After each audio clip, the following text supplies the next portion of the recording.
Demos início ontem aos Atos dos Apóstolos,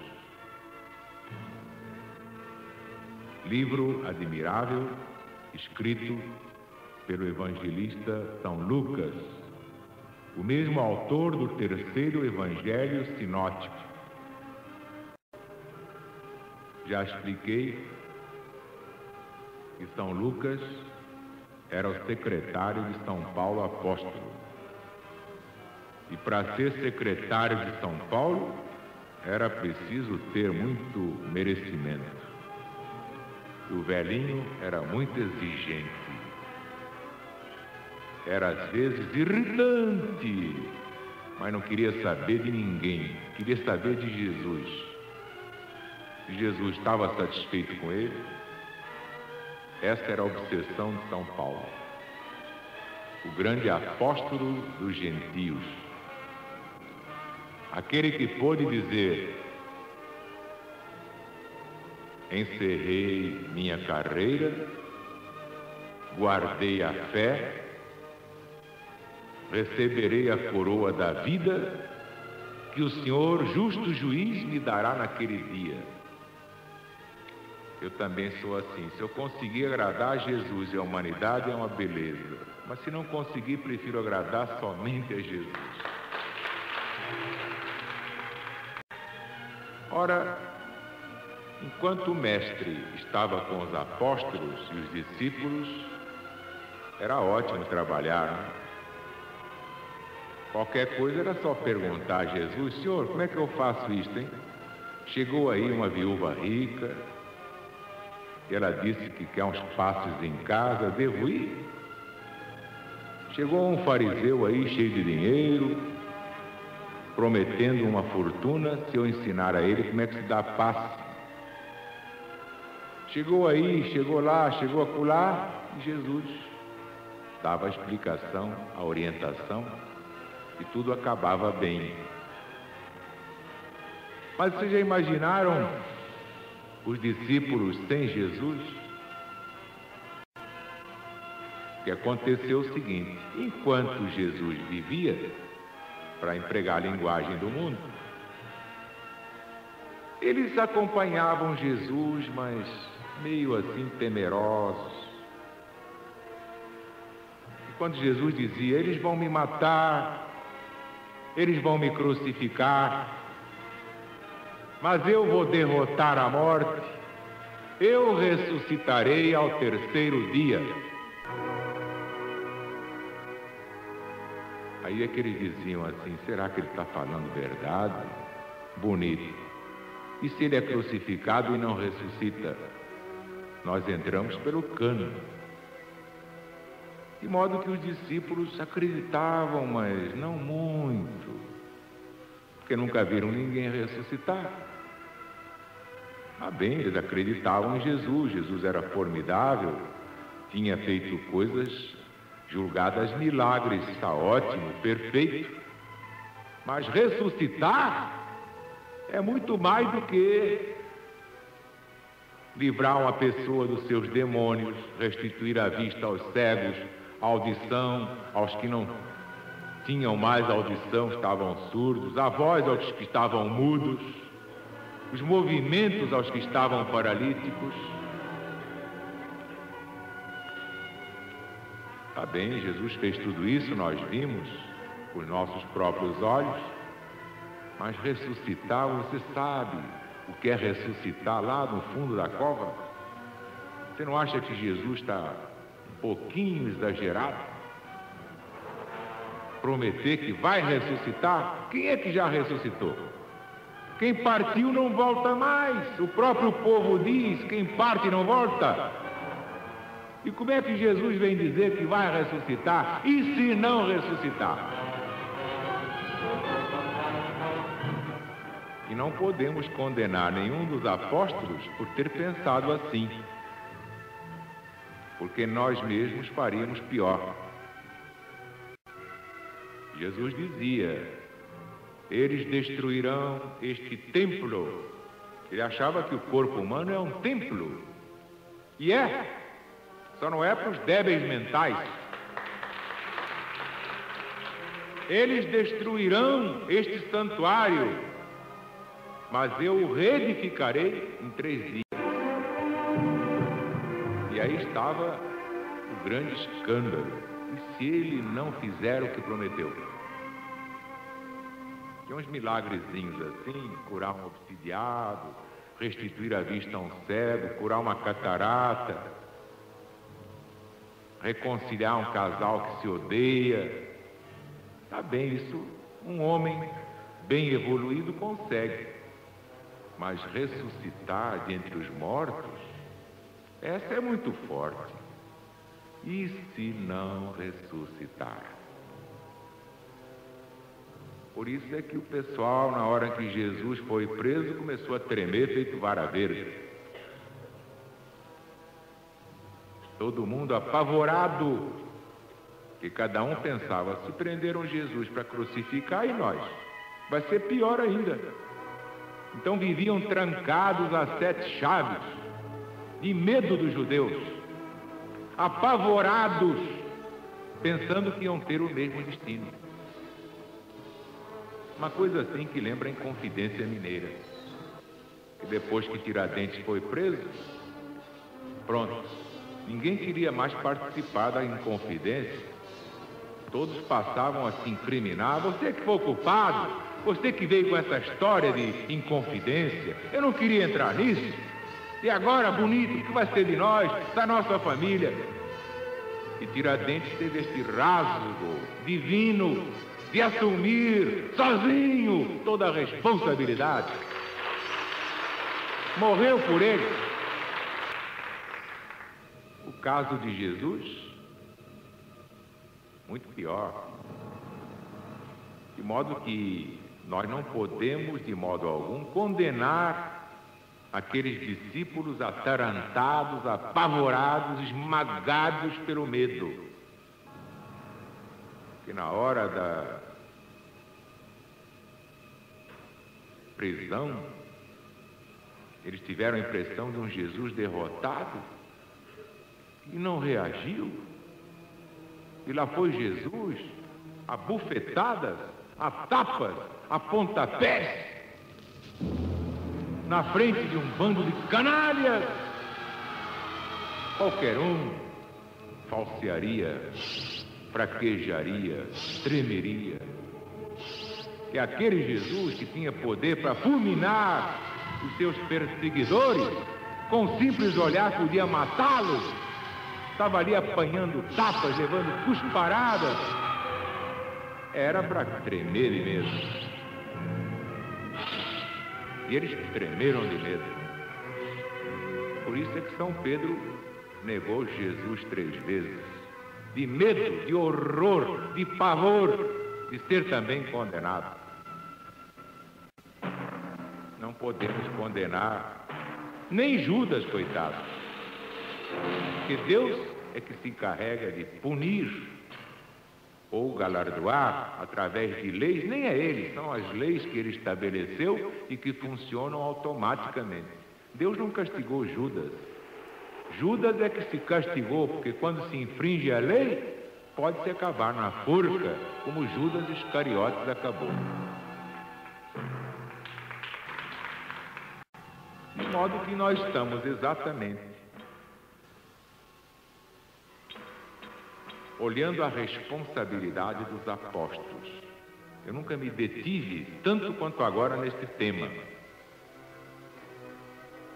Enquanto Jesus estava ali, a coragem aumentava.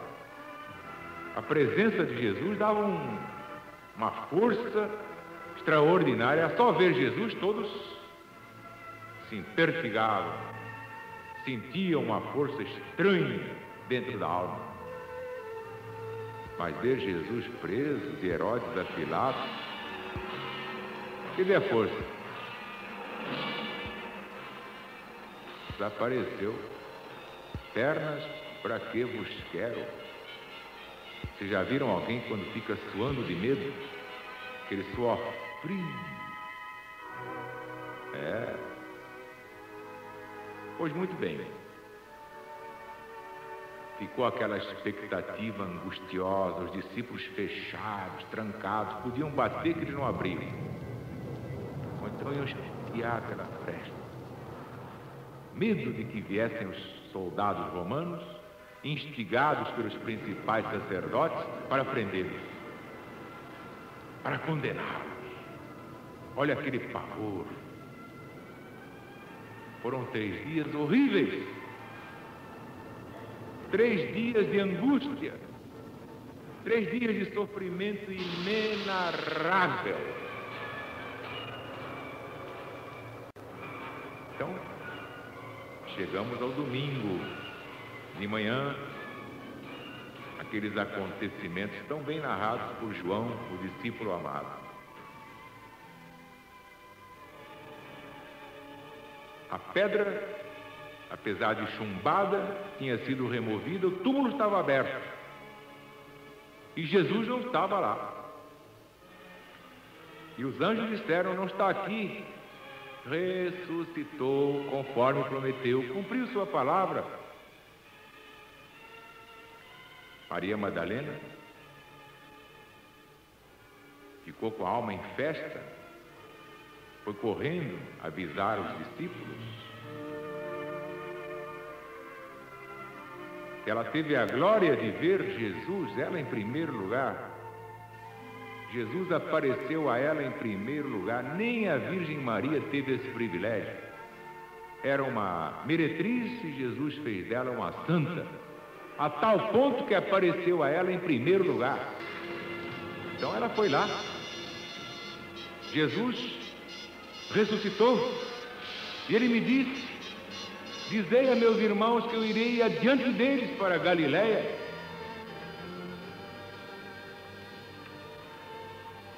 Mas aí, apesar de haver um frêmito de alegria, houve uma ponta de ciúme, de inveja. Tá bem, tomara que tenha sido verdade que Jesus tenha ressuscitado. Mas por que não apareceu primeiro a mim? Foi aparecer a Maria Madalena? Uma pecadora. É verdade, Jesus era irreverente. Apareceu primeiro a Maria Madalena, porque ela corporificava a humanidade corrupta que ele veio salvar. Essa é a explicação. Que a humanidade era assim como Maria Madalena, que precisava de ser libertada da lama. E só Jesus tinha esse poder e libertou. Hoje, poucos espíritos haverá tão elevados quanto o espírito de Maria de Magdala.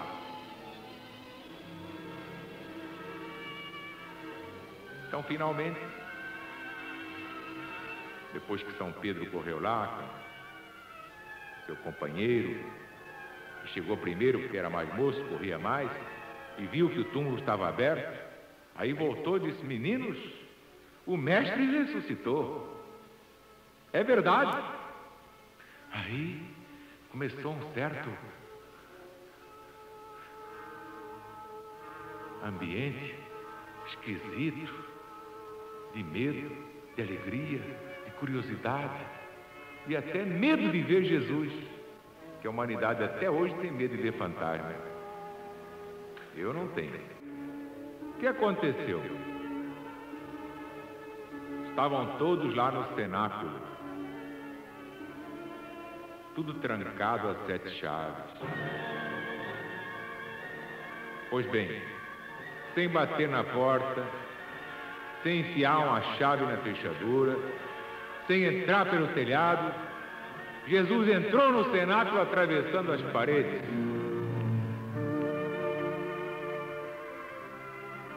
E disse: paz seja convosco. Vocês imaginaram o que eles sentiram naquela hora? As pernas tremiam, o pessoal suava, mas era o mestre e estava lá. Era Jesus e estava com eles. Acontecera o impossível. Um homem derrotar a morte e derrotou. Era Jesus.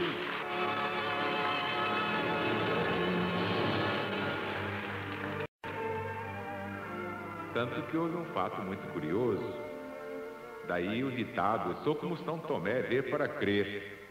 Tomé, um dos 11, porque Judas já tinha sido justiçado pela sua própria ignomínia. Ele se enforcou numa figueira. E ainda há hoje muitos Judas se enforcando. O que eu vou fazer, né? O que é que vocês vão fazer? Cada um colhe o que semeia. Eram só 11 e um não estava, que era Tomé, também chamado Dídimo. Quando Jesus se retirou, Tomé entrou, eles disseram: Tomé, nós vimos Jesus. É verdade, ele ressuscitou. Tomé olhou assim para eles: o quê? Jesus o quê? Esteve aqui? Ressuscitou? Você não puseste dedinho lá, no lugar dos cravos, pés e mãos e no lado da lança? Aquele soldado espetou a lança do lado de Jesus. Se não puser o dedinho lá, de modo algum eu creio nessa filéria para cima de mim. Mas da segunda vez, Tomé estava. Os 11 estavam. Tudo trancado, tudo fechado, a 7 chaves. E Jesus, atravessando as paredes, entrou. Paz seja convosco. Vejam bem, depois de ressuscitar, depois de passar pelo fenômeno da morte, Jesus dá esta lição, que a única coisa valiosa neste mundo é a paz. É a paz interior. É a maior de todas as fortunas. É o maior de todos os bens. É a paz. Aqueles fãs, os que já tinham visto, jamais encorajados, mas Tomé com os olhos desse tamanho. E Jesus, imediatamente olhando Tomé, disse: vem cá, Tomé. Tomé veio tremendo, feito vara verde. Jesus olhou Tomé e disse: põe teu dedo aqui, Tomé. E Tomé botou o dedo lá, no sinal dos cravos, no sinal da lança. E aí não pôde aguentar, chorando, caiu de joelhos dizendo: meu mestre e meu Deus, perdão, porque eu duvidei. Olha aí o símbolo da humanidade que duvida. Vai cair de joelhos. Vai cair de joelhos.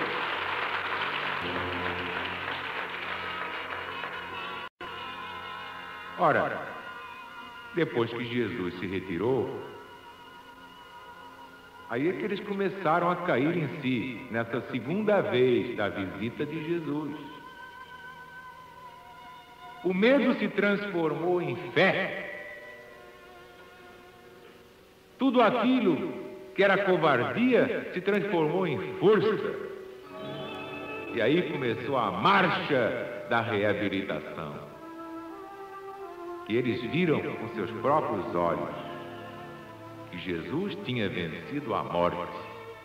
Que a morte, o último inimigo a ser derrotado, fora derrotado pelo Cristo de Deus.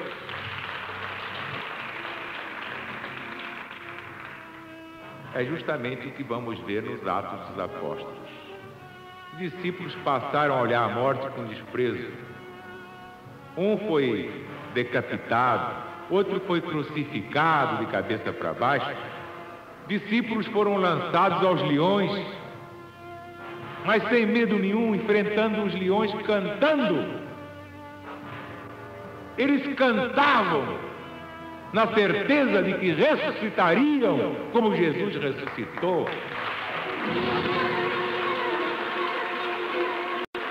E este é o ponto máximo da força do homem e da mulher, da sagrada pessoa humana.